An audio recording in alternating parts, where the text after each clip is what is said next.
O canal JMB Invest informa que nada que aparece neste vídeo é recomendação de investimento, apenas informativo. A paz, amados, hoje estou aqui para gravar mais um vídeo.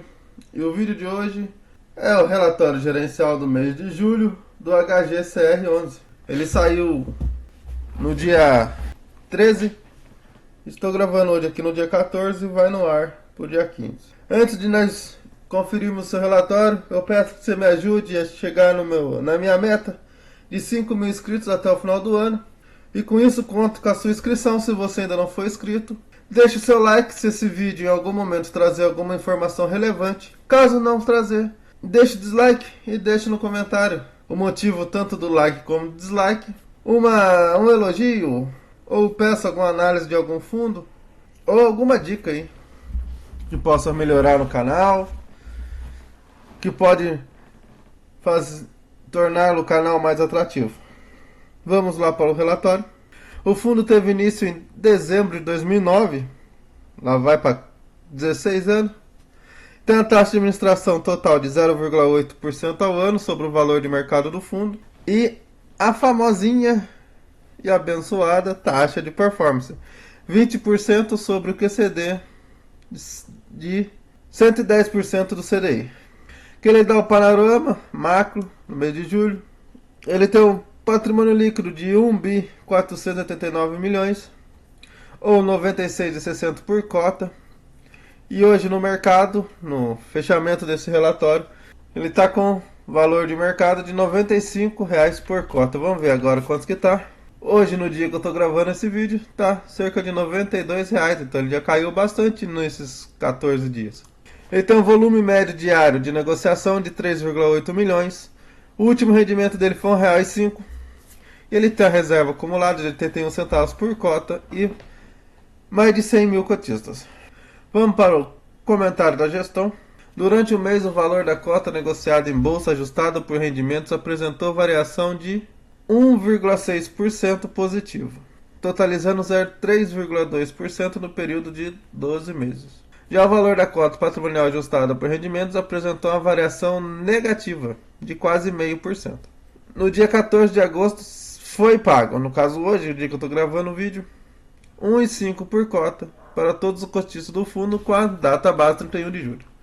No mês de julho de 2025, o resultado caixa do fundo foi de R$ 1,14 por cota, impactado positivamente pelo recebimento de 6 milhões de amortização do CRI JFL Lorena, ou seja, ele teve o resultado caixa maior devido a resultado extraordinário, que possibilitou o reconhecimento do valor integral de correção monetária acumulado no papel, em igual valor, o equivalente a 39 centavos por cota. Então esse extraordinário deu 39 centavos por cota. O fundo também recebeu 88 mil em prêmios dos CRIs Mega Moda, Ecopark 2, BHG Salvador, que totalizaram 1 centavo por cota.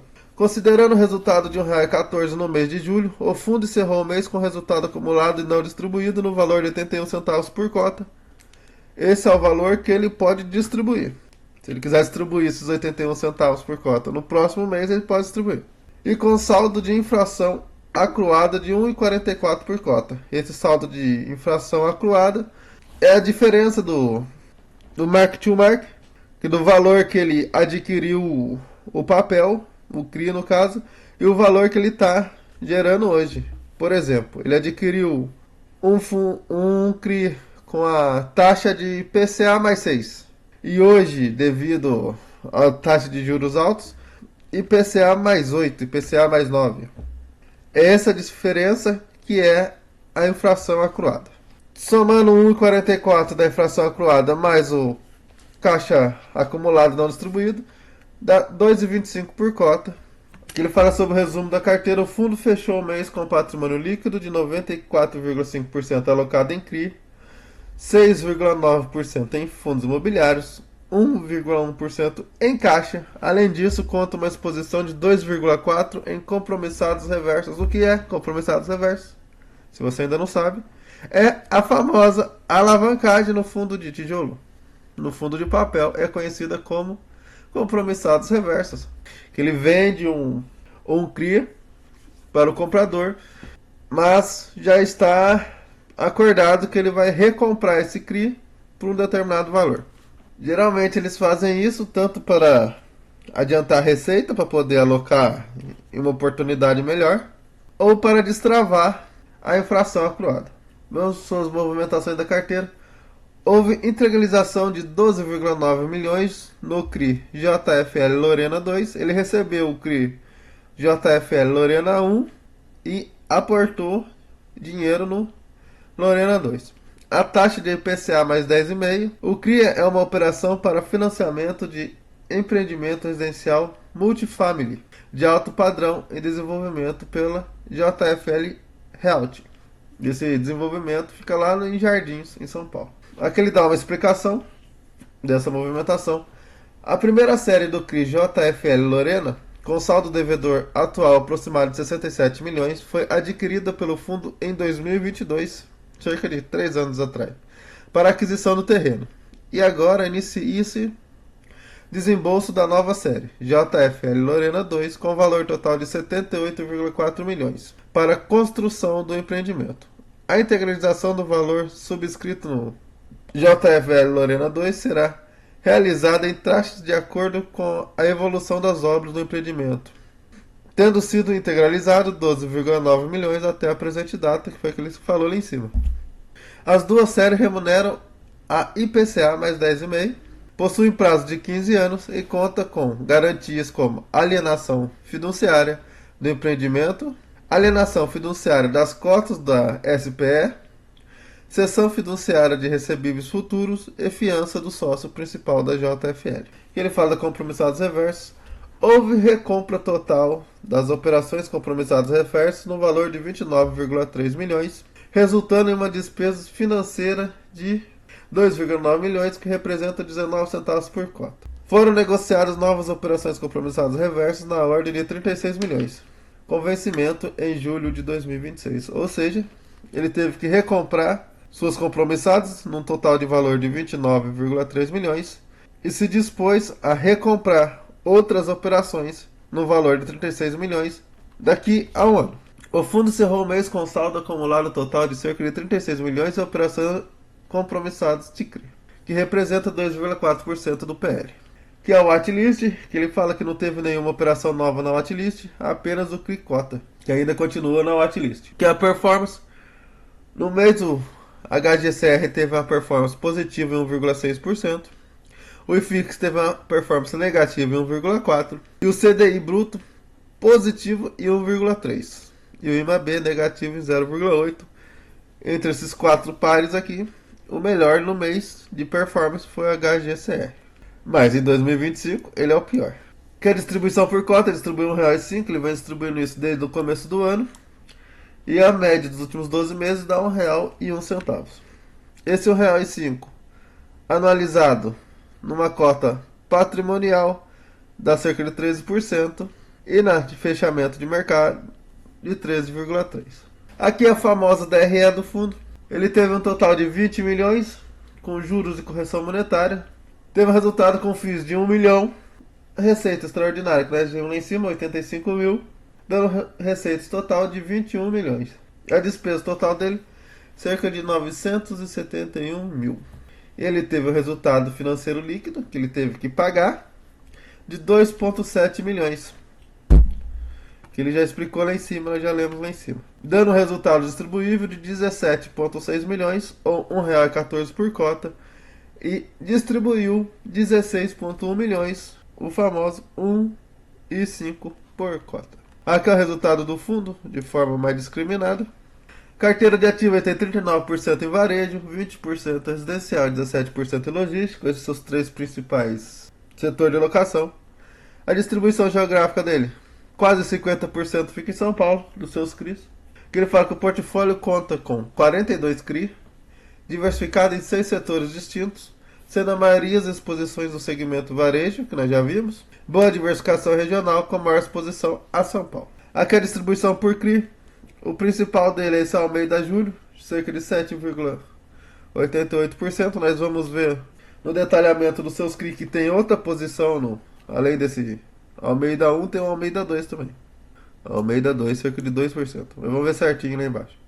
A distribuição para LTV, Cerca de 49% da carteira fica entre 0 e 50% e o seu LTV médio ponderado é de 48%. Até 50%, abaixo de 50% é considerado bom.